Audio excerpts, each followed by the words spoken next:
ഇതിൻ്റെ ഒരു സ്റ്റിൽസ് ലാലേട്ടൻ മുമ്പ് വന്നപ്പോൾ അത് കുറേയേറെ വിവാദമായിട്ടുള്ള പരാമർശങ്ങളും കമൻറ്റുകളും നമ്മൾ കാണാണ്ടായി. 65കാരനൊപ്പം 32കാരി നായികയായി എത്തുന്നു, അല്ലെങ്കിൽ ഒരുമിച്ച് വരുന്നു, അല്ലെങ്കിൽ ഈ ഒരു പ്രായം അതിൻ്റെ മാനദണ്ഡമായി കണ്ട് കുറേ സംസാരിക്കേണ്ടതാണ്.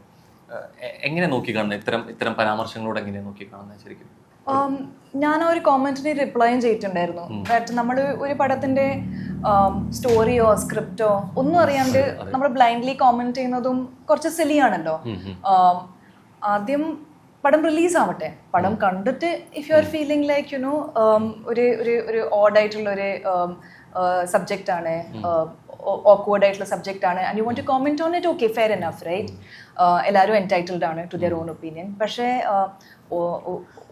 ഒന്നും അറിയാണ്ട് നമ്മൾ കോമെന്റ് ചെയ്യുന്നത് അത് കറക്റ്റ് അല്ലല്ലോ. ഇപ്പം ഞാൻ പറഞ്ഞ പോലെ ഇതിൻ്റെ സ്റ്റോറി ഒരു യുണീക്ക് സ്റ്റോറിയാണ്. ഇതിൻ്റെ പ്രിമൈസ് രണ്ട് സ്ട്രേഞ്ചേഴ്സ് ഒരു ഇൻട്രസ്റ്റിംഗ് ഇന്റർസെക്ഷൻ ഓഫ് ദെയർ ലൈഫിൽ മീറ്റ് ചെയ്യുന്നു, and how the story goes from there. അല്ലാണ്ട് ഇതൊരു ടിപ്പിക്കൽ ഒരു ലവ് സ്റ്റോറിയോ അങ്ങനത്തെ സബ്ജക്റ്റ് അല്ല.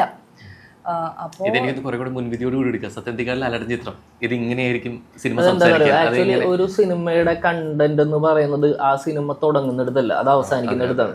ഒരു റൈറ്റർ ആണെങ്കിലും ഡയറക്ടർ ആണെങ്കിലും ഫസ്റ്റ് സീനിലല്ല കണ്ടന്റ്, അത് എങ്ങനെ അവസാനിപ്പിക്കുന്നു എന്നിടത്താണ് ഒരു സിനിമയുടെ കണ്ടന്റ് വരുന്നത്. അപ്പൊ അതൊരിക്കലും ഒരു പോസ്റ്ററിൽ നിന്നോ ഒരു സിനോപ്സിസിൽ നിന്നോ ഒരു സിനിമ തുടങ്ങിയിട്ടുള്ള ഫസ്റ്റ് ഹാഫിൽ നിന്നോ ജഡ്ജ് ചെയ്തിട്ട് കാര്യമില്ല. കാരണം ചിലപ്പോൾ അവര് ചെയ്ത് അതിൻ്റെ ഒരു പ്രോഗ്രഷൻ അവസാനിക്കുന്നത് ലാസ്റ്റ് ഷോട്ടിലോ ലാസ്റ്റ് സീനിലോ ആയിരിക്കും. അപ്പോൾ സത്യൻ സാർ ആണെങ്കിലും ഭയങ്കര ബോൾഡ് ആയിട്ടുള്ള ഒരു അറ്റംപ്റ്റ് ആണ് ഈ സിനിമയിലുള്ളത്. അതായത് ഞാൻ പറയുന്നത് കണ്ടന്റ് കൊണ്ട് മാത്രമല്ല, ഭയങ്കര രസമായിട്ടുള്ള ഒരു കണ്ടന്റാണ്, എല്ലാവർക്കും റിലേറ്റ് ചെയ്യാൻ പറ്റുന്ന മനസ്സിലാവുന്ന ഒരു കണ്ടന്റാണ്. സിനിമ അവസാനിക്കുന്നിടത്ത് പ്രോപ്പറായിട്ട് ഇതിനൊക്കെയുള്ള ആൻസർ കിട്ടും. അത് കഴിഞ്ഞിട്ട് അവർക്ക് അങ്ങനെ തന്നെ പല കാര്യങ്ങളും എന്ത് തോന്നിയാലും, എന്ത് വിമർശനം ഇപ്പൊ നമ്മൾ പറയാത്തതോ അവർക്ക് തോന്നാത്തതായിട്ടുള്ള പുതിയ കാര്യങ്ങൾ തോന്നിയാൽ പോലും നമ്മൾ അക്സെപ്റ്റ് ചെയ്യണം. My credits, my future. Kill credits from GTech.